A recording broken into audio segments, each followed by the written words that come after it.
The candles flickered softly, their glow dancing across the crystal glasses and smiling faces. Laughter filled the air like a warm blanket, wrapping around the room with the comfort of familiarity. It was my 48th birthday, a day I hadn't expected to be quite so special. My husband Daniel had gone above and beyond this year. He'd arranged everything, the flowers, the music, even the surprise visit from my college friends. I remember looking at him across the table, his smile gentle but distant, the kind of smile that hides a secret. His eyes seemed to carry both warmth and sorrow, as if he were watching a sunset he didn't want to end. When the cake arrived, everyone began to sing. My heart swelled. For a moment, I forgot the tension that had quietly built between us over the past few months, the late nights at work. The unanswered questions, the way his phone seemed to buzz only when I wasn't looking. But that night, I pushed those thoughts aside. I told myself this was love rekindled, not love fading. As the music softened, Daniel stood and tapped his glass gently. "There's something I'd like to say," he began, his voice steady yet heavy. The room quieted instantly. I could feel my pulse in my throat. He reached into his jacket pocket and pulled out a white envelope. It had my name written in his handwriting, the same familiar script he used on the first love letter he ever sent me 25 years ago. He placed the envelope in my hands, his eyes meeting mine for a long, searching moment. "Read this when I'm gone," he said softly. A nervous laugh rippled through the guests, assuming it was part of some sentimental surprise. But I saw the seriousness in his eyes, the kind that silences laughter before it even begins. I opened my mouth to ask him what he meant. But before I could, he kissed my forehead and whispered, "Happy birthday, my love." Then, without another word, he turned and walked toward the door. The room buzzed with confusion. I remember calling his name once, then again, louder this time. But he didn't turn around. He just kept walking slow, deliberate, as if every step cost him something. The rest of the night blurred. Guests whispered, friends asked questions, and I stood frozen, holding that envelope like it held my entire world. When I finally got home, the house felt heavier than ever before. I sat at the kitchen table staring at the letter. Part of me didn't want to open it. Some instinct, some deep primal fear told me that whatever was inside would change everything. I traced the edges of the paper with trembling fingers. The faint smell of his cologne clung to it, and then, slowly, I tore it open. "My dearest Claire," it began. The handwriting was shaky, not like his usual precise strokes. My heart pounded as I continued reading. "If you're reading this, it means I've already done what I had to do. I'm so sorry for the pain this will cause you, but there are truths I can't carry anymore, not without destroying the both of us. You deserve to know, even if it breaks your heart." I paused, breath catching. My fingers tightened on the paper. What could he possibly mean? "I haven't been the man you think I am. And though I've loved you more than words could ever say, I've also failed you in ways you don't yet understand. You've always been light and I've been walking in shadows. Tonight, I step into the darkness for good." Tears blurred my vision. My hands shook so violently I could barely hold the letter. I read the next line through a haze of disbelief. "Don't come looking for me, please. You'll find peace in time. Tell our daughter I love her more than life itself. And remember me not as I left, but as I was when you still laughed freely and the world was simple." The page ended there. No signature. No explanation. Just silence. That night, I called his phone over and over, but it went straight to voicemail. I called his best friend, his office, even the police. No one knew where he'd gone. Days turned into weeks. No messages. No sightings. It was as if Daniel had vanished into thin air, and every night I'd read that letter again, searching for clues between the lines. What had he done? What was he hiding? Was he alive? Or was I reading the last words of the man I thought I knew? The days that followed felt like walking through fog, every step uncertain, every thought echoing in a hollow room inside my mind. The police labeled Daniel's disappearance as voluntary. They found his car parked near the pier, keys still inside, but no sign of him. Voluntary. That word haunted me. How could leaving your wife and daughter on her birthday be voluntary? At night, I'd sit on our bed, staring at the empty space beside me, where his pillow still held the faint scent of cedar and coffee. Our daughter, Lily, Was 21, grown enough to hide her tears, but not enough to understand them. She tried to be strong for me, but every time she walked past the front door, I saw her glance outside, hoping he'd return. "Mom?" she asked one morning, her voice quiet, almost trembling. "Do you think he's okay?" I swallowed hard. "I don't know, sweetheart. But we'll find out." In truth, I didn't believe my own words. Because deep down, something told me this wasn't a man running from the world, it was a man running from himself. Still, I couldn't stop looking. I searched through his office drawers, his laptop, his files. Every part of me hoped I'd find something, a clue, a reason, anything. And then I did. Tucked behind a photo frame on his desk was a second envelope. My name wasn't on it this time. Instead, it was marked. For Claire, when she's ready. My heart pounded as I tore it open. Inside were 3 things: single folded letter, a receipt from a hospital in Chicago, and a photograph of Daniel standing with a woman and a young boy. My breath caught. The woman's smile was soft, affectionate, the kind reserved for someone you love deeply. The boy, maybe 6 or 7, had Daniel's eyes. I sank to the floor, the letter trembling in my hands. "Claire, I know by now you've seen the picture. I won't insult you with excuses. That woman's name is Laura. The boy is Ethan, my son. I didn't plan for any of this to happen. Years ago, when we were struggling, I made mistakes, choices I've regretted every day since. But the past doesn't vanish, no matter how much we bury it. Laura never asked for anything. She only wanted Ethan to know his father. When I found out he was sick, when the doctors said his chances were low, I couldn't stay away. I didn't know how to tell you, Claire. How could I? I was already living 2 lives, and both were falling apart. The words blurred as tears pooled in my eyes. I pressed the letter against my chest, shaking, whispering into the empty room. "Why didn't you just tell me?" Lily walked in moments later, worry etched on her face. "Mom, what's wrong?" I looked at her, the mirror of Daniel's gentlest features, the living proof of the love I thought would last forever, and I knew I couldn't hide the truth. I handed her the letter. She read in silence, her expression tightening with every line. When she finished, she didn't cry. She just stood there, staring at me with wide, glassy eyes. "So, he had another family?" "Not another family," I said softly, though the words felt hollow. "A mistake he never stopped paying for." Lily's voice trembled. "You're defending him?" "I'm trying to understand him," I whispered. She turned away, her anger raw and unfiltered. "He lied to us, Mom? He left us for them." Her words cut deeper than she knew. Because part of me, the part still clinging to hope, wanted to believe Daniel wasn't gone forever. That maybe he'd come back, explain everything, and somehow, we'd find a way to heal. But as days passed, that hope dimmed like the fading light of an old candle. Weeks later, a call came from the Chicago hospital.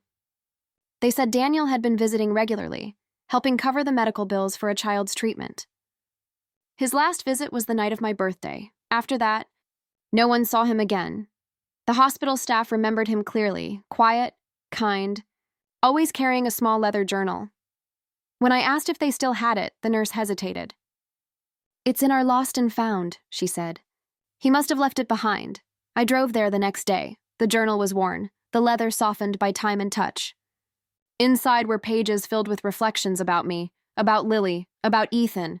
His words were raw, unfiltered confessions from a man caught between guilt and love. I never stopped loving Claire. I see her laughter in everything, even when I don't deserve to. But how do you tell the woman you love that you broke her heart before she ever knew it was breaking? Another page read, "Ethan's illness is worsening. Laura doesn't know I'm dying too, not from disease, but from the weight of my choices." That line stopped me cold. "Dying too?" I turned to the last entry, dated the night before my birthday. "Tomorrow is Claire's birthday. I'll see her smile one last time before I go. She deserves the truth, but I can't give it in person. The letter will have to do. I'm leaving everything I can, the insurance, the savings, so she and Lily will be okay. As for me, I'm going where forgiveness might find me first." My hands trembled. I could barely breathe. I realized then Daniel hadn't vanished. He'd planned everything. His disappearance wasn't an escape. It was a goodbye. The car ride home from Chicago was silent, except for the hum of the tires against the wet asphalt. The sky was gray, heavy with the kind of clouds that always looked like they were holding back tears. In my passenger seat sat Daniel's journal, the final piece of a puzzle I never wanted to solve. When I pulled into the driveway, the porch light flickered on automatically, that soft, familiar glow that used to mean welcome home. But now, it just felt like a reminder that home no longer meant what it used to. Lily was waiting at the window. She'd been pacing, I could tell. The moment I stepped inside, her eyes darted to the journal in my hands. "Did you find anything?" she asked, voice tight, almost demanding. I hesitated, then nodded. "Yes, but it's not easy to hear." She folded her arms, defensive. "It's already not easy, Mom. Just tell me." So I did. I told her everything about the hospital, about the boy named Ethan, and about Daniel's last journal entry. I didn't hold anything back this time. At first, she said nothing. Her jaw clenched, her breath shallow. Then slowly, she sank into a chair and buried her face in her hands. "So he knew he was leaving us," she said finally. "He planned it." "Yes," I whispered. "But not because he stopped loving us." "Then why didn't he stay?" She cried. "Why didn't he let us help him? Why make us suffer like this?" I wanted to give her an answer, but the truth was I didn't have one. The only person who did was gone, leaving behind words instead of explanations, paper instead of presence. For days afterward, I couldn't stop reading that journal. Each entry pulled me deeper into his world, a place filled with regret, shame, and an aching love that had nowhere left to go. Every time Claire smiles, one entry read, "I remember the promise I broke before I even made it. I thought I could fix it by pretending. But love doesn't survive on pretending." Another said, "Lily's laughter reminds me of what forgiveness might sound like if it had a voice. I hope she never inherits my silence." Each page hurt more than the last. But somehow reading them became my way of hearing him again, his thoughts, his fears, his love. A week later, a letter arrived in the mail. There was no return address, just a simple postmark from a small coastal town in Oregon. Inside was a short note and a folded photograph. "Claire, if this finds you, know that I've made peace with what I couldn't undo. I'm staying by the ocean, it's quiet here. I don't expect forgiveness, only understanding. Take care of our girl, Daniel." The photo was of a lighthouse at sunset. It looked peaceful, lonely. I drove to that town the following week. Not because I expected to find him, but because I needed to see it. I needed to stand in the place where he said he'd found peace. The ocean roared softly against the rocks, waves curling and breaking like sighs. The lighthouse stood tall, white against the fading sky, and for a brief moment, I felt him there not as a man who'd left me, but as someone who'd finally stopped running. I walked along the beach, clutching the photo, until I noticed something half buried in the sand, a small glass bottle, sealed with a cork. Inside was a folded piece of paper. My heart raced as I pulled it out, my fingers trembling. The note was simple, handwritten in his handwriting. "If you find this, it means I've done what I needed to do. Don't carry my sins, Claire. Let them drown with me. You were my greatest love, my calm in every storm." I fell to my knees, the waves brushing against my hands, salt water mixing with tears. There was no date, no goodbye, just a final release. When I got back to the motel, I sat on the bed for a long time, staring at that note under the soft yellow lamp. Then, for the first time in months, I didn't cry, because I finally understood. Daniel wasn't trying to punish us. He was trying to free us from the weight of his choices, from the shadows that had followed him for years. In his own broken way, he thought leaving was mercy. And maybe, just maybe, it was. When I returned home, Lily was waiting again. Her eyes were softer this time, tired but open. I told her everything. I showed her the bottle, the letter, the lighthouse photo. She listened quietly, then reached for my hand. "Do you think he's really gone?" she asked. I looked at her, then at the evening sky outside the window, the soft pinks melting into blue. "Yes," I said gently, "but not in the way you think." We both sat there for a while, saying nothing, the silence between us no longer heavy, but healing. That night, I placed Daniel's letters and journal into a wooden box along with our wedding photo, the photo of Ethan and the bottle note from the shore. I sealed it with a small lock and placed it in the attic. Not to forget, but to forgive, because sometimes love doesn't end with goodbye. Sometimes it ends with understanding. The weeks after returning from Oregon were quiet, almost eerily so. The kind of silence that doesn't ache anymore but hums softly in the background, a reminder of what once was. I found myself spending long mornings in the garden, hands deep in the soil, grounding myself in something living. It was therapy in its purest form, pulling weeds, planting seeds, watching new life grow where old things had withered. Lily and I began speaking again, really speaking, not just exchanging words, but healing through them. One evening, she sat across from me at the kitchen table, her eyes fixed on the cup of tea between her hands. "Mom," she said quietly, "I've been thinking. Maybe we should meet Ethan." The suggestion hung in the air like fragile glass. I stared at her, unsure if I'd heard correctly. "You want to meet him?" She nodded, her gaze still low.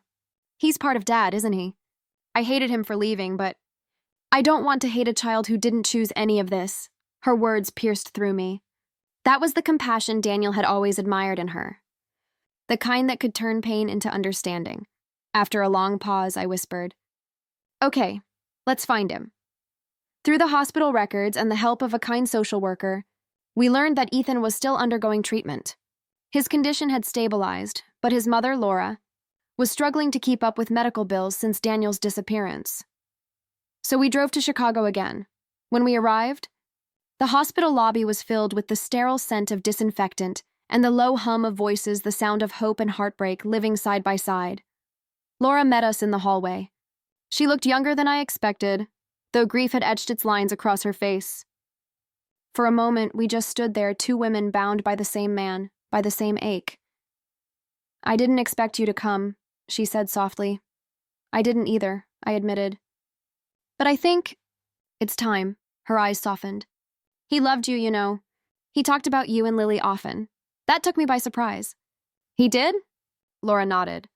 "He never stopped loving you. He just couldn't find a way to forgive himself. I tried to tell him that running away wasn't love, it was guilt. But he thought he was protecting everyone." Her voice broke at the end, and for the first time, I saw her not as the other woman, but as someone who had loved and lost just as deeply as I had. When I met Ethan, he was sitting up in bed, coloring a picture of a lighthouse. My heart nearly stopped.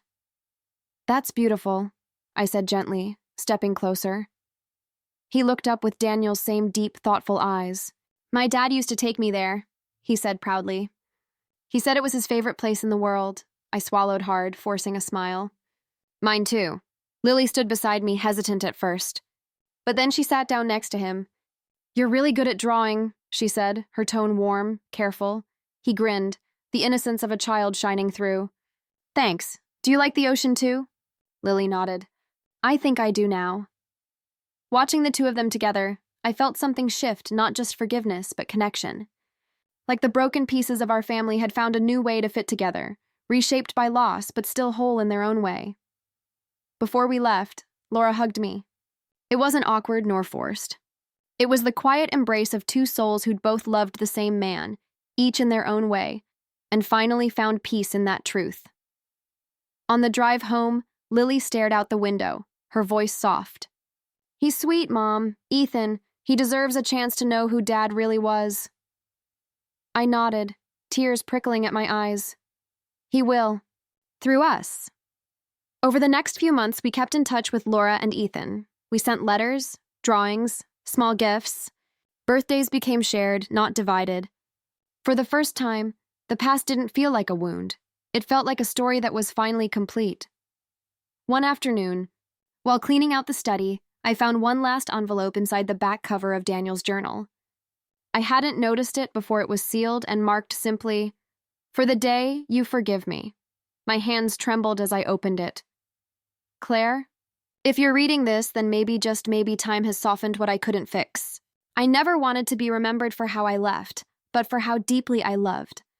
I know I broke you, but I also know you are the strongest person I've ever known. When I met you, you taught me what light felt like. And when I lost myself, you still shone bright enough to guide me back, even if you never knew it. Please don't let my choices define you. Live the life I couldn't, freely, fearlessly, and without apology. Love again, Claire. The world needs your laughter." I pressed the letter to my heart, the paper warm from my tears. That night I sat by the window, looking out at the moon. It hung low and soft, silver light spilling over the yard. I whispered into the quiet, "I forgive you, Daniel." And for the first time since that birthday, I meant it. The morning after reading Daniel's final letter, the world felt strangely lighter, as if forgiveness had quietly rearranged the weight I'd been carrying. I stood by the window, watching sunlight slip through the curtains, and for the first time in a long while, I didn't feel hollow. Forgiveness doesn't come with fireworks or revelation. It arrives like dawn, slow, soft, inevitable. You don't notice it happening until you realize you're no longer living in the dark. Lily joined me at the window, still in her robe, a mug of coffee steaming in her hands. She didn't say anything at first, just stared out at the garden that was slowly blooming again. Then, with a quiet voice, she said, "You seem different." "I think I finally let him go," I whispered. She smiled faintly. "Maybe now you can start living for you." I nodded, letting the words sink in. Living for me. It sounded foreign, indulgent even. But it was time. That spring, I reopened the art studio I'd closed years ago when life got too busy, when Daniel's career took off, when bills and routines replaced dreams. I dusted off old canvases, laid out the paints, and let my hands remember what joy felt like. At first, the strokes were hesitant, like a language I'd forgotten. But soon, the colors began to flow: deep blues, soft golds, tender whites. Each painting became a quiet conversation between grief and hope. One afternoon, as I was finishing a piece, a woman standing before a lighthouse lily came in. She stood behind me for a moment, then said softly, "It looks like you." I smiled. "Maybe it is." She reached for my hand. "Dad would have loved this." "I think he would have too," I said. And for once, that thought didn't hurt. We decided to hold a small exhibition in town. Nothing grand, just a gathering to celebrate the beauty that can grow from brokenness. The title of the collection was simple: Letters to the Light. On the night of the opening, the small gallery glowed with warm light. People moved slowly between the paintings, their voices soft, reflective. Each canvas told a piece of my story, our story, without needing to explain. At the center hung the painting of the lighthouse. Below it, I placed Daniel's final note in a small frame. The one that said, "Love again, Claire. The world needs your laughter." As people read it, I watch their expressions shift: empathy, sorrow, understanding. One woman touched the frame and whispered, "He must have loved you very much." I smiled gently. He did. Just not always in the way I needed. After the event, when the lights dimmed and the crowd thinned, I sat alone for a moment in the quiet. The air smelled faintly of paint and perfume, and the sound of soft jazz drifted through the speakers. I closed my eyes, imagining Daniel standing beside me the way he used to at my old art shows, one hand resting on my shoulder, pride in his smile. Only this time, he wasn't there. And that was okay. As I left the gallery, I noticed a small envelope taped to the door. No name, no address, just familiar handwriting. My heart skipped. Inside was a folded piece of paper. "Claire, if this reaches you, it means I found the courage to do what I couldn't before, to make peace. Thank you for forgiving me, even when I didn't deserve it. I've been getting help, trying to rebuild what's left of my life quietly. Ethan is doing better." He laughs again. "That's enough for me. I don't expect anything, not even a reply. I just wanted you to know I'm alive, and for the first time in years, I'm learning to live with the man I am, not the one I tried to be. You once told me love isn't about perfection. It's about presence." You were right, D. The world around me seemed to still. I read it again, and again, each line washing over me like waves on the shore. He was alive, alive and healing. My first instinct was to call him, to hear his voice. But then I thought of his words. "I don't expect anything." Maybe this letter wasn't an invitation to reopen the past, but a gift, a quiet acknowledgement that we had both finally found peace. When I told Lily, she didn't cry. She just smiled softly and said, "I'm glad he's okay." Then, after a long pause, "Do you think we'll ever see him again?" "Maybe," I said. "But even if we don't, it's enough to know he's still out there finding his way." Over the next few months, I painted more, taught classes, and even began writing small reflections to accompany my art. People often asked if my work was about loss. I told them no, it was about rediscovery. One day, A man visited my studio, tall, kind-eyed, with a calm presence that reminded me of spring rain. He was a writer, looking for artwork for his upcoming book on healing. We spoke for hours, our conversation effortless, honest. There was no spark of romance yet, just understanding. The kind of connection that comes from shared stillness. When he left, he paused at the door and said, "You seem like someone who's learned to love the quiet." I smiled. I've learned it's where the truth lives. After he left, I sat by the window, the evening sun stretching long shadows across the room. I picked up my brush, dipped it in soft gold, and began painting another lighthouse this time. Not standing alone, but with gentle light spilling across the sea, guiding others home. That's what Daniel had been trying to do all along, I realized. Not vanish, but guide in his own flawed human way. And as I painted, I whispered the words I wished I could send him, carried by the wind. Thank you for loving me, even when you didn't know how. Autumn arrived quietly that year. The air turned crisp, and the maple trees outside my window painted the street in shades of amber and rust. I found peace in small things, the way the morning light filtered through the curtains, the sound of Lily humming in the kitchen, the steady rhythm of a life that had finally found its balance. For years, I had lived waiting for answers, for closure, for something to make sense of the heartbreak Daniel had left behind. But now I wasn't waiting anymore. I was living. Lily had graduated from university that summer and decided to stay close to home. She started working as an art therapist for children recovering from trauma. Watching her help others heal made me realize that pain, when transformed, becomes purpose. One evening, as we prepared dinner together, she said, "You know, Mom, I think Dad would have been proud of you." I turned to her, surprised. "Proud? Why?" She shrugged, smiling softly. "Because you didn't let what he did destroy you. You built something from it. You made beauty out of pain." Her words struck me deeply. I set down the wooden spoon and hugged her. "Maybe we both did," I whispered. That night, after she went to bed, I sat in the living room with a cup of tea and Daniel's old journal. I hadn't opened it in months. The pages had yellowed slightly, and his handwriting, once a source of grief, now felt like a conversation frozen in time. As I turned the pages, one small folded note slipped out. It wasn't one I'd seen before. On the outside, in faint ink, it read, "If you ever find your peace, meet me at the lighthouse." My breath caught. Could it be possible? Had he meant the same lighthouse in Oregon, the one from the photo, from his letters, from his final goodbye? For days, the thought lingered in my mind. I told myself not to hope, not to reopen old wounds. But every night, I'd dream of that lighthouse, the beam of light cutting through fog, reaching towards something unseen. Finally, one chilly morning, I packed a small bag, left a note for Lily, and drove west. The closer I got to the coast, the heavier my heart became, not with fear, but with an ache of anticipation. The ocean air carried memories I thought I'd buried. When I reached the lighthouse, the sky was overcast. The sea roared below, wild and endless. I walked along the narrow path toward the cliff, my scarf whipping in the wind, and then I saw him. He stood near the edge, facing the water, his hair flecked with gray now. He looked thinner, older, but unmistakably him. For a moment, I froze. It was like seeing a ghost made of light and memory. He turned slowly, his eyes meeting mine, those same deep brown eyes that had once held 1,000 unspoken apologies. "Claire," he said softly. His voice broke on my name. I took a step closer, my heart pounding. "You're really here." "I didn't think you'd come," he whispered. I almost didn't.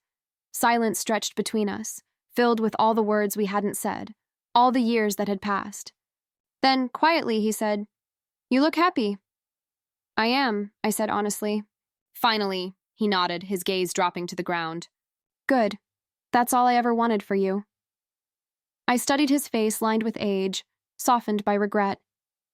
There was no anger left in me, just understanding. "I got your letter," I said. "The one you left at the gallery," he smiled faintly.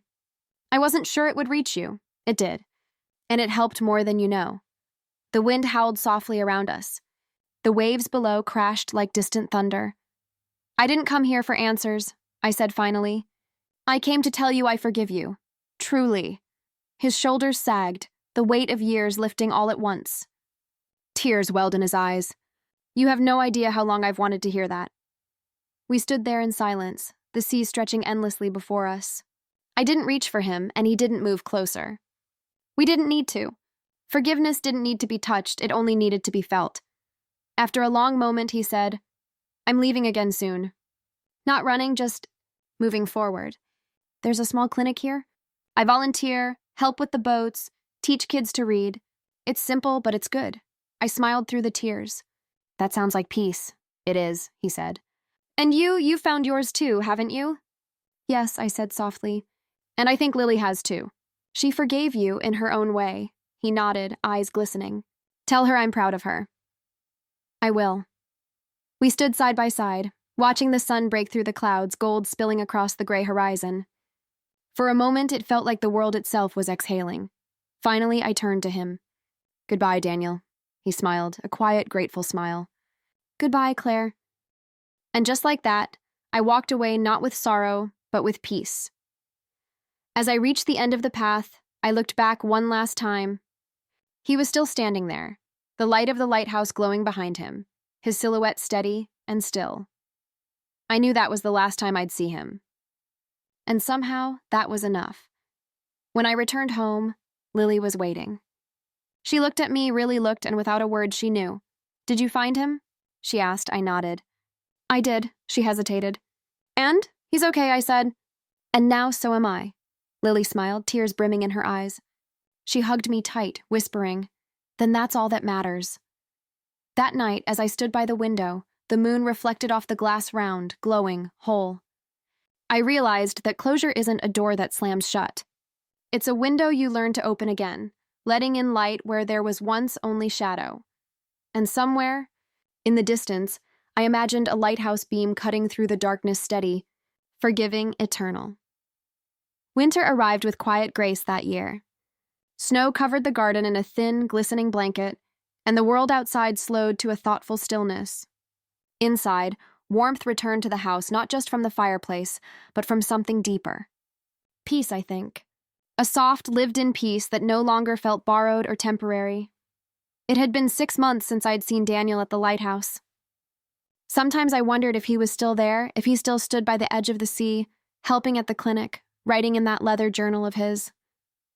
But I didn't dwell on it. I had said my goodbye, and for the first time in my life, I truly meant it.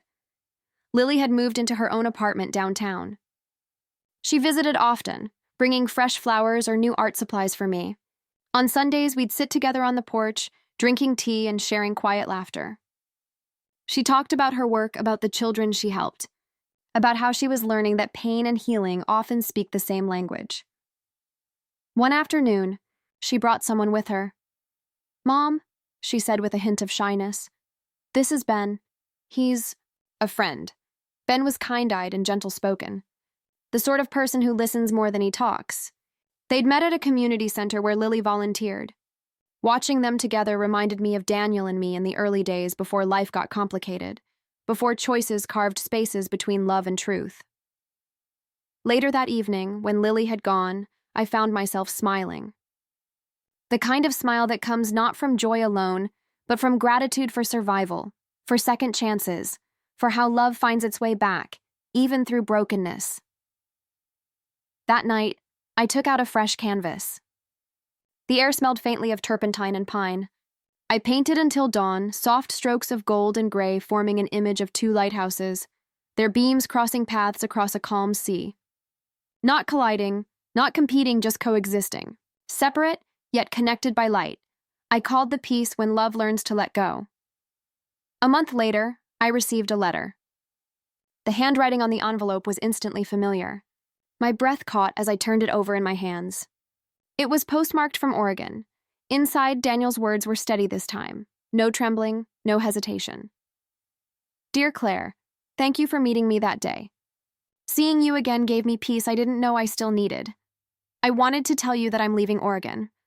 Ethan's health has improved, and Laura's family moved closer to care for him. I've decided to travel not to run, but to learn. There's a world I never gave myself a chance to see, and I want to understand it before time runs out. I still carry you with me not as regret, but as grace.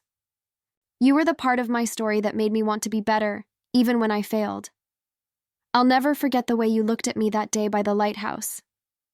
It was forgiveness in its purest form. You may not believe this, but that moment saved me. Take care of yourself, Claire.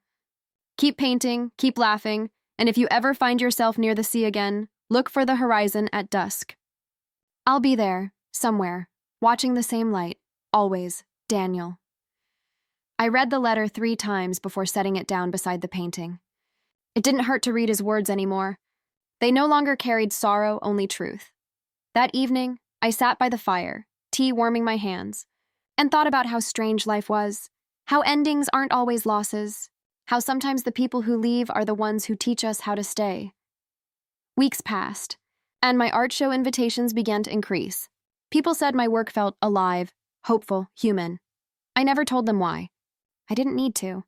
Each painting was a quiet whisper to the man who taught me that love, even when broken, still leaves behind light. One afternoon, as snowflakes danced outside the window, I began writing again. Not letters to Daniel, those had ended. These were letters to myself. Words of gratitude, strength, forgiveness. I titled the collection, "Read This When You're Lost." It felt fitting, because once, a letter had broken me open. Now, letters were helping me rebuild. A few weeks later, Lily called. Her voice was bright, bubbling with joy. "Mom," Ben proposed. I laughed a full, genuine laugh that echoed through the kitchen. "Oh, sweetheart, that's wonderful." When we hung up, I looked around the quiet house and whispered, "You'd be proud of her, Daniel."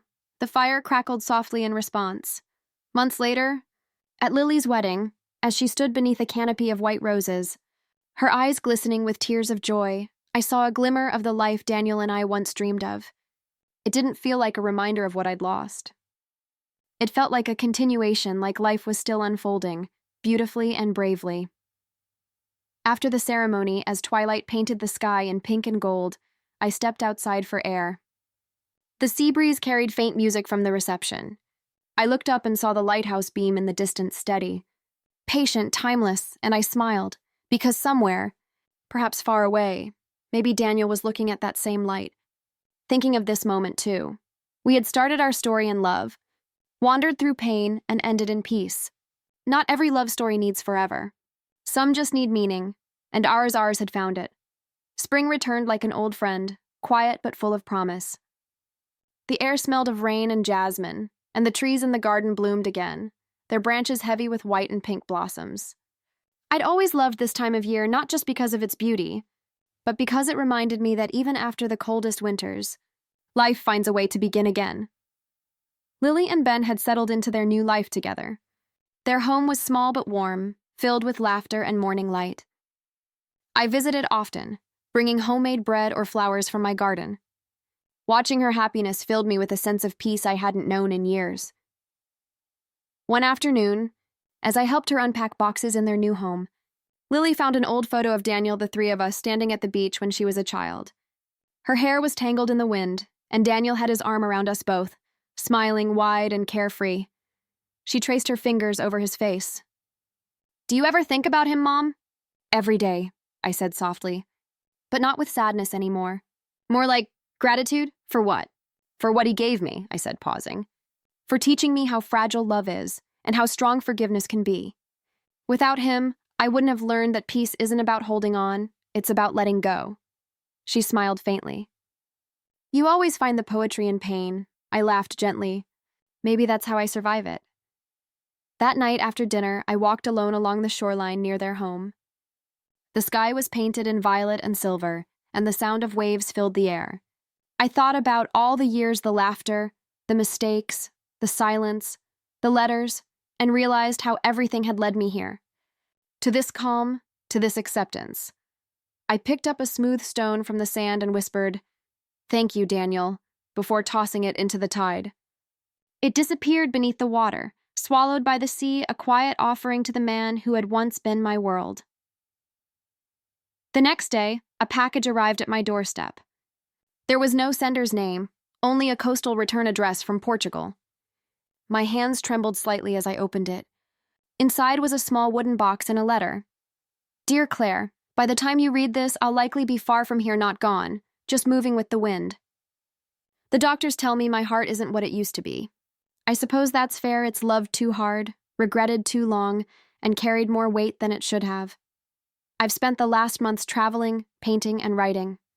The world is beautiful, Claire achingly beautiful. I wish we had seen more of it together. Inside the box is something I made for you, my last piece of art. I called it When Light Returns. I painted it at sunset, thinking of that day by the lighthouse. I wanted to capture the peace I saw in your eyes when you said you forgave me. If this is goodbye, and I think it is, please know I leave this world loving you still. Not with the same longing that once consumed me, but with the quiet gratitude of a man who finally learned what love really means. Love doesn't demand forever. Sometimes it just asks to be remembered kindly. Daniel. I opened the box slowly.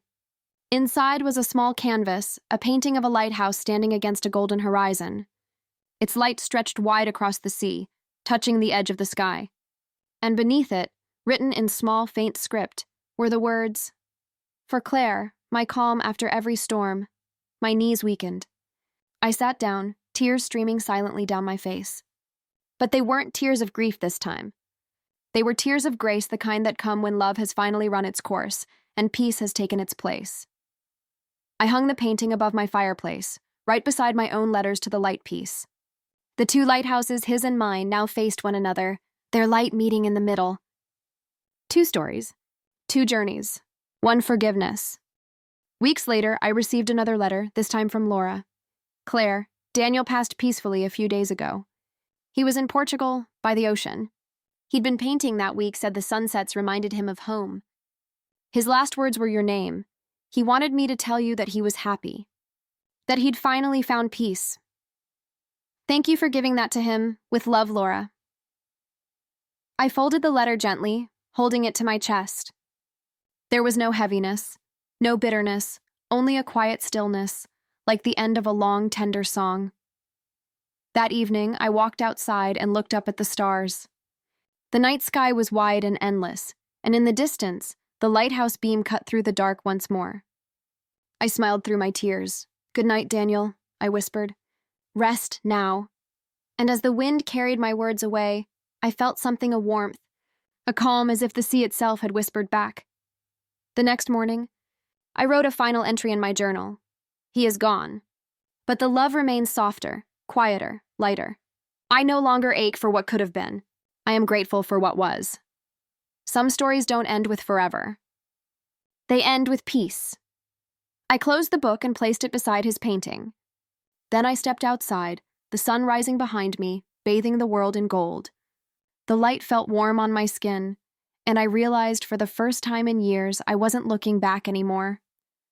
The months that followed Daniel's passing unfolded with a strange stillness, the kind that follows a storm long survived. There were no more letters, no more searching, no more questions that kept me awake at night. Only silence, a soft, sacred kind of silence that I had once feared, but now cherished. Every morning I'd sit by the window with my tea, watching the light creep through the lace curtains, just as it always had. The painting he'd sent me when light returns hung across the room. Some days I'd catch myself staring at it, tracing the brushstrokes with my eyes, feeling his presence in the warmth of its colors. He was gone, but his love, his lessons, his light, they lingered. Not like a shadow, but like sunlight through trees, filtered and gentle. Lily visited often. She was glowing these days, busier, fulfilled, expecting her first child. When she told me she was nervous, unsure of how I'd react. But when she said the words, "Mom, I'm pregnant," my heart didn't ache with nostalgia. It bloomed with joy. She laughed through her tears when I hugged her. "You're going to be an incredible grandmother," she whispered. I smiled, resting my hand on her belly. "And you're going to be everything I ever hoped you'd become." She said they wanted to name the baby Daniel. For a moment, my breath caught not in pain, but in awe. "Are you sure?" I asked softly. "Yes," she said, "because despite everything, he was my father. And I want my child to grow up knowing that love can change, but it doesn't have to disappear." That night, after she left, I sat by the fire, thinking about what that name meant Daniel. Once it had been a wound, then a whisper, and now, somehow, a legacy. Months later, when baby Daniel was born, The first thing I noticed was his eyes, the same deep brown that had once met mine across a crowded room decades ago. Holding him in my arms felt like holding time itself, the past and the future woven together, delicate and eternal. As I rocked him, I whispered, "You're a reminder that love always finds a way to begin again." Life settled into rhythm. The seasons continued their quiet dance, and my art evolved with them. My next exhibition was titled The Weight of Light. It featured pieces inspired by forgiveness, resilience, and the beauty that comes after breaking. Critics called it my most moving work yet. But to me, it was simply honest, a visual diary of what it means to heal. During one of the shows, a man approached me, the same writer, Ben's friend, from the year before. His name was Michael. He'd published his book since then and wanted to feature my art on the cover of his next one, a collection of essays on love, loss, and recovery. As we talked, I noticed the calm in his presence, the way he asked questions that made me think, not just respond. There was no pretense, no pressure, only genuine kindness. We met for coffee the next week, then dinner, then walks by the sea. He never asked about Daniel right away, but one evening, as the waves rolled in under a silver moon, he said gently, "I can see there's someone who still lives in your story." I nodded. "Yes, but not in a painful way. He's a part of the light now." Michael smiled. "Then maybe I'll just walk beside it." That's how it began, slow, tender, unhurried. The kind of companionship that doesn't demand but simply exists. One day, I took him to the lighthouse, the one that had carried so much meaning in my life. The sky that evening was streaked with coral and gold, and the air was thick with the scent of salt and memory. We stood quietly for a long time, watching the waves crash against the rocks below. Then softly I said, "This is where I forgave him, where I found peace." Michael nodded, his gaze steady on the horizon. "And now?" "Now," I said, smiling, "this is where I choose to begin again." He reached for my hand. I didn't pull away. The sea wind tangled our hair, and the lighthouse beam swept across the darkening sky like a gentle heartbeat. It didn't feel like replacing the past. It felt like honoring it. That night, back home, I took out Daniel's last letter. I read it one final time, then folded it carefully and placed it inside a book of poetry, Letters to the Light. The same title I had once given my art. It felt right. I whispered into the quiet, "I kept my promise, Daniel." I learned to laugh again. The days that followed were simple walks by the water, afternoons spent painting, evenings filled with stories and laughter. I began teaching art to older women who had lost their way in life, widows, mothers, dreamers who'd forgotten how to dream. Together, we painted not for perfection, but for peace. One woman asked me once, "Do you believe in soulmates?" I smiled thoughtfully. "I believe in souls that help you find yourself. Some stay, some leave, but all of them matter." As I spoke, I realized how far I'd come. My life wasn't perfect, but it was whole, and that, I thought, was more than enough. Months later, Lily brought baby Daniel to visit. He was toddling by then, his laughter echoing through the garden like music. As he played with the fallen petals under the apple tree, I looked up at the sky, the same sky that had watched me through heartbreak and healing, and whispered a silent prayer of gratitude. "Thank you," I said. Not to anyone specific, just to the universe for allowing me to live long enough to see light return after so much darkness. When evening fell, I lit a single candle by the window just as I used to. The flame danced softly, its reflection glimmering in the glass, and for a fleeting moment, I could almost see him there, Daniel standing in the distance, smiling that quiet, knowing smile. Not as a ghost of grief, but as a memory of love fulfilled. The candle flickered once, then steadied, and I knew he was home, too. The years began to blur softly into one another, not with haste, but with harmony. There's a particular rhythm to peace, I've learned. It doesn't rush, it hums. It weaves itself through mornings that smell of fresh bread, and through evenings when the sky blushes before surrendering to twilight. Time had aged me gently. My hair carried threads of silver now, and the lines around my eyes told stories of laughter more than sorrow. The house, once echoing with absence, now felt full again with warmth, with memories, with purpose. Every wall carried a painting, each one capturing a fragment of the journey, grief, forgiveness, and rebirth. Together, they told the story I no longer needed to explain aloud. Lily often said the house looked like a museum of hope. I liked that. Little Daniel, my grandson, had grown into a bright, curious boy. He loved the garden, especially the wind chimes hanging by the porch. "They sound like stars," he once told me, tilting his head to listen. One afternoon, as he painted beside me in my studio, he asked, "Grandma, who taught you how to paint the sky like that?" I smiled, my brush hovering over a canvas of fading light. "Someone who once loved the sea," I said softly. He nodded as if he understood, and maybe in some way he did. Children, after all, have a wisdom untouched by cynicism. That evening, Lily and Ben joined me for dinner. The table was filled with laughter, the kind that wraps around you and makes you forget the years that hurt. At one point, Lily reached across the table and held my hand. "You know," she said, eyes glistening, "I used to hate him, Dad, I mean. But I don't anymore. I think I finally get what you meant when you said love changes shape." My chest warmed. Love always does, sweetheart. It's never gone, it just transforms until it fits the life we're living. Later, after they left, I walked out onto the porch. The night was cool and the stars shimmered like distant memories. I carried a blanket around my shoulders and sat for a while, just listening to the rustle of trees, the call of an owl, the quiet pulse of life still unfolding. And then, in the stillness, I felt it again, that presence. Not haunting, not sorrowful, but gentle. Daniel. It wasn't the kind of thing you could see or prove. It was simply felt like the way the sea breathes against the shore long after the storm has passed.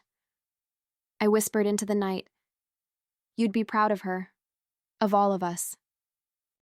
The wind stirred softly, brushing through the chimes. The sound was delicate, deliberate, almost like a response. Smiling, I whispered, "I know." The next morning, I opened the windows and let the sunlight spill into the house. I spent the day rearranging my studio, clearing old canvases, starting new ones. One in particular stayed in my mind, a painting of a woman standing on a hill, her face turned toward the sea. Behind her stood a lighthouse, and beside her, faint translucent, the outline of a man, hand resting lightly on her shoulder. It was the final painting I'd ever make of Daniel. Not as a farewell, but as a promise kept that love, in its purest form, never really leaves. Months passed. My art continued to travel to new places, galleries, books, even small community centers where people came not to admire but to feel. I received letters from strangers who said my work helped them forgive, heal, or simply remember someone they thought they'd lost forever. And every time I read one, I thought of him. Of how the man who once broke my heart had also been the catalyst for everything beautiful that followed. One letter, from a woman in her 60s, stood out. "Dear Claire, I saw your painting when light returns at the Coastal Museum last month. I don't know your story, but when I stood in front of it, I started to cry. My husband passed 5 years ago, and for the first time since then, I didn't feel alone. I just wanted to say thank you for reminding me that love doesn't end where life does."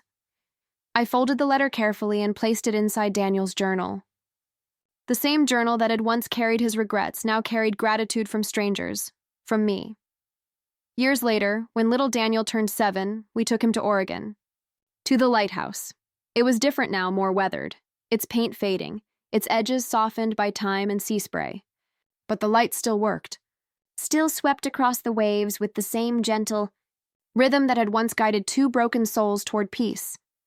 We stood there 3, generations watching the beam stretch out over the water. Lily slipped her arm through mine. "It's beautiful," she said. "It always was," I whispered. Little Daniel pointed to the horizon. "Grandma, do you think Grandpa can see this light from heaven?" I smiled through the sting of tears. "I think he's part of it, sweetheart." We stayed until dusk, the sky painted in hues of rose and gold, the same colors Daniel had always loved. And as the sun sank behind the sea, I felt a gentle calm settle over me, not the kind that ends things, but the kind that says, "You've lived fully. You've loved enough." That night, back at the inn, I wrote one final letter to no one, and to everyone. If someone finds this one day, know this. Forgiveness is not a weakness. It is a quiet kind of strength that rebuilds what pain has broken. Love, real love, isn't measured in time, but in how deeply it shapes us. Once, a man I loved handed me a letter and told me to read it when he was gone. I thought that was the end of our story, but now I know it was only the beginning. I folded the letter and placed it inside Daniel's journal before setting it back in the drawer by my bed. Then I turned off the lamp and let the moonlight fill the room. Somewhere, far away, I imagined a lighthouse standing tall, its beam stretching endlessly across the sea, touching every shore where love once lived. And I whispered one last time, "Good night, my love. Thank you for the light." The older I grew, the quieter my life became, not in emptiness, but in contentment. There's a difference between loneliness and solitude, and I had finally learned it. Solitude is not the absence of people. It's the presence of peace. Mornings had their ritual now. I'd wake early, open the curtains, and let the sunlight bathe the room in soft gold. The sea breeze drifted through the open window, carrying the scent of salt and memory. I'd sit with my tea, brush in hand, and begin my day in colors. My body was slower these days, but my heart had never felt more alive. The ache that once shadowed every heartbeat was gone, replaced by something lighter, a gratitude that hummed quietly beneath everything I did. Sometimes I'd talk to Daniel as I painted. Not aloud, but in the gentle rhythm of my brush. "You see this one?" I'd think, smiling faintly. "It's for the days we never got to live, but still feel in the air." The painting that took form over those weeks was different from my others. It wasn't about sorrow or forgiveness. It was about continuation. It showed a shoreline at dawn, a figure walking along the edge of the sea, the water brushing at their feet. The sky glowed pink and gold, and in the distance stood two silhouettes faint, watching. When it was finished, I titled it "The Distance Between Us." It became my most loved work. Critics said it captured the ache of love that outlasts time. I thought that was fitting because love, true love, doesn't end when a heart stops beating. It lingers, soft and steady, in the spaces between memory and breath. One morning, Lily came over with little Daniel, now 10 and full of endless questions. He loved to help me paint, though help often meant splattering more paint on the floor than on the canvas. As he worked beside me, he asked, "Grandma, did you ever get scared to be alone?" I looked at him, his face scrunched in focus as he mixed blue and white together. "I used to," I said. "But not anymore. Why not?" "Because being alone taught me who I am," I said. "And once you know that, you're never really alone again." He thought about it for a moment, then nodded, as if storing that truth for later. Children understand far more than we give them credit for. That afternoon, Lily and I sat in the garden, watching him chase butterflies among the lavender bushes. She leaned back in her chair, a quiet smile on her lips. "I've been reading Dad's letters," she said suddenly. My heart tightened slightly, but I nodded. "You found them?" "Yes," she said. "The ones you kept in the attic. I wanted to know him better, not the man who left, but the man who loved." I stayed silent, letting her continue. "I think I understand him now," she said softly. "He was human, flawed, broken, but trying. And maybe that's enough." I reached over and took her hand. "That's more than enough, sweetheart." She smiled, her eyes glistening in the sunlight. "You were right, Mom. Love really does change shape." That night, as I watched the sunset from my porch, I felt something inside me settle, a sense of completion, like the final brushstroke on a long, patient painting. The sea shimmered under the fading light, and I whispered, "We did it, Daniel." We turned all that pain into peace. The wind moved through the chimes again, soft and sure. Months drifted by. Life was gentle. Some days were slower, some quieter, but none were empty. On my 75th birthday, Lily and her family threw me a small gathering. Friends, neighbors, and a few of my art students came. The house glowed with candlelight and laughter. As the evening drew on, Lily stood to make a toast. Her voice trembled slightly as she said, "To my mother who taught me that love doesn't have to be perfect to be real, and that forgiveness is the bridge between loss and peace."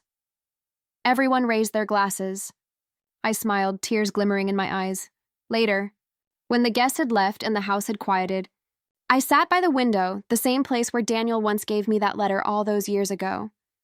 I held a small notebook in my lap, the one I'd been writing in lately: reflections, lessons, pieces of my story I wanted to leave behind for Lily and little Daniel. On the final page, I wrote, "If you ever find yourself lost, remember the light you're searching for might already be inside you. Sometimes it just takes a little darkness to see it clearly. Love bravely. Forgive freely. And when you can, help someone else find their light too." I closed the book, pressing my palm against its cover for a moment, then placed it on the table beside Daniel's painting. The two had always belonged together. Outside, the wind rustled the trees, and the faint sound of the sea drifted through the open window. I closed my eyes, breathing it in the scent of salt. The echo of waves, the memory of his voice calling my name in the distance. When I opened them again, I felt calm, not ready for an ending, just ready for whatever came next. Because endings, I realized, were just another kind of beginning. And in that quiet room, filled with light and love, I smiled the same soft, knowing smile I'd seen in Daniel's eyes once upon a time. The night came softly, wrapping the house in a calm stillness. The moon hung full over the water, casting its light across the garden, touching every flower, every leaf, every memory. I sat in my favorite chair by the window, the same one I'd sat in years ago when I read Daniel's first letter. Only now, the air didn't carry sorrow. It carried peace. Age had slowed me, yes, but it hadn't dimmed my heart. It beat gently, steadily, a rhythm of gratitude for all the years, the lessons, and the love that had shaped my story. The house was quiet now. Lily had tucked little Daniel into bed upstairs after their visit, and I could still hear faint traces of his laughter echoing in the walls. I looked at his latest drawing, taped to the refrigerator, a lighthouse with a smiling sun above it. Beneath it, in his careful, childlike handwriting, he had written, "Light never stops shining, Grandma." My eyes blurred with tears. Such simple words, but they carried the weight of everything I'd ever lived for. I stood slowly and walked into the studio one last time. The scent of oil paints lingered familiar, comforting. My latest canvas stood unfinished on the easel, a wide ocean under twilight, waves calm and endless. I had planned to paint a figure in the distance, but maybe I didn't need to anymore. Some stories I had learned didn't need closure. They only needed honesty. I set the brush down and smiled. "It's perfect," I whispered to no one and to everyone. I turned off the light and moved back to the window, watching the tide roll in under the glow of the moon. My thoughts wandered, as they often did, to Daniel. But this time there was no ache, no longing, only warmth. "Do you remember," I whispered softly, "that birthday? The one where it all began?" I could almost hear his laugh, the way he used to tease me about my love for quiet birthdays, my insistence on small things, handwritten notes, simple meals, time together. He had never understood back then that love didn't need to be loud. Now I think he did. Sometimes I imagined him standing by that same lighthouse, wherever he was now. I pictured him smiling, seeing how far we'd all come, and I hoped he knew we were all okay. The years had been kind after forgiveness. Lily had grown into the kind of woman who carried empathy like an inheritance, and her son was light itself, curious, kind, unburdened. The pain we had lived through hadn't defined us. It had deepened us. And me, I had found purpose in teaching others how to turn their heartbreak into art, their regrets into something sacred. People came to my workshops from far away, bringing their grief in trembling hands. I always told them the same thing. Pain is not the enemy. It's a teacher. Learn from it, then let it go. Sometimes they'd cry. Sometimes they'd smile. Every time they'd leave lighter. The moon shifted higher, and I felt the faint pull of sleep calling me. I leaned back in the chair, wrapped in my shawl, the soft hum of the sea beyond the window. Before closing my eyes, I thought of that first letter, the one that had shattered my world. "Read this when I'm gone." At the time, I thought those words meant the end of everything I loved. But now I understood. They weren't an ending. They were a beginning disguised as loss. A way for both of us to find our truest selves apart, yet still intertwined. My breathing slowed, deepened. I thought of the light from the lighthouse, always sweeping across the sea, steady and unwavering. That light was Daniel. That light was me. That light was everything love leaves behind when it learns how to forgive.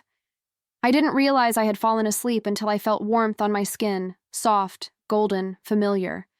I opened my eyes, but the room was no longer dim. The light was everywhere, pouring through the windows, spilling across the floor, shimmering like sunlight and ocean spray combined. And then I saw him. Daniel. Not as the man who left, but as the man I remembered younger, smiling, eyes full of the same love that had once taken me by surprise decades ago. He stood near the window, dressed in white, the light around him gentle and bright. "Daniel," I whispered, my voice trembling but calm. "You came?" He smiled, that same quiet smile that used to undo me completely. I never left. I wanted to reach out, but my hands felt weightless. My heart didn't race this time, it rested. Everything inside me felt still, complete. "Is it time?" I asked softly. He nodded, stepping closer. "You've carried the light long enough, Claire. You can rest now." I glanced back once at the paintings, the photographs, the life I had built from brokenness. "They'll be okay?" He smiled. "They already are."